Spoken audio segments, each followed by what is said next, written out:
তাকে গুনাহ ইত্যাদি শিক্ষা না দেওয়া। যদিও গুনাহ করলে তার কোনো গুনাহ হবে না, ছোট মানুষ, কিন্তু গুনাহ করলে গুনাহ হবে না, ও সিনেমা দেখলে গুনাহ হবে না, ছোট্ট মানুষ, বয়স মাত্র 2.5 বছর 3 বছর, এখন আপনি ওরে নাটক সিনেমা দেখাইতেছেন। যদি ওর অভ্যাস হয়ে যায় কি করবেন বলেন? এগুলা থেকে দূরে রাখা।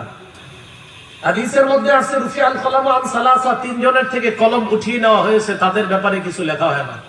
1 নাম্বার আলিম নাইনি হাত্তা ইস্তাইকিজা, ঘুমন্ত ব্যক্তি জাগ্রত না হওয়া পর্যন্ত তার কোনো সমস্যা হবে না, গুনাহ লেখা হবে না তার ব্যাপারে।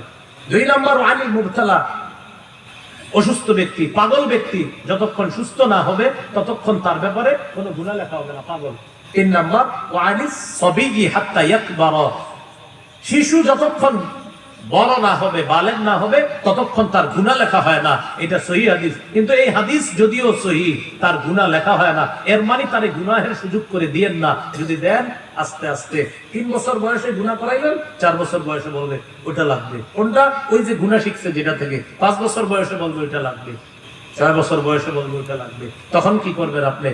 আল্লাহ না করেন বালেগ হওয়ার পর যদি বলে ফেলে, তখন উপায় নাই, আপনাকে হুমকি দিবে, হয়তো তুমি ঘরে থাকবা, না হয় আমি, হতে পারে সে ঘর থেকে বের হয়ে যাবে, অথবা আত্মহত্যা করবে, অথবা আপনাকে হত্যা করবে। এরকম ঘটনা পৃথিবীতে তো ঘটতেছে না, ঘটতেছে না?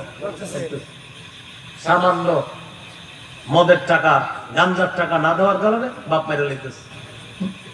আল্লাহ হেফাজত করেন, আল্লাহ হেফাজত করেন, আল্লাহ সকলকে হেফাজত করেন।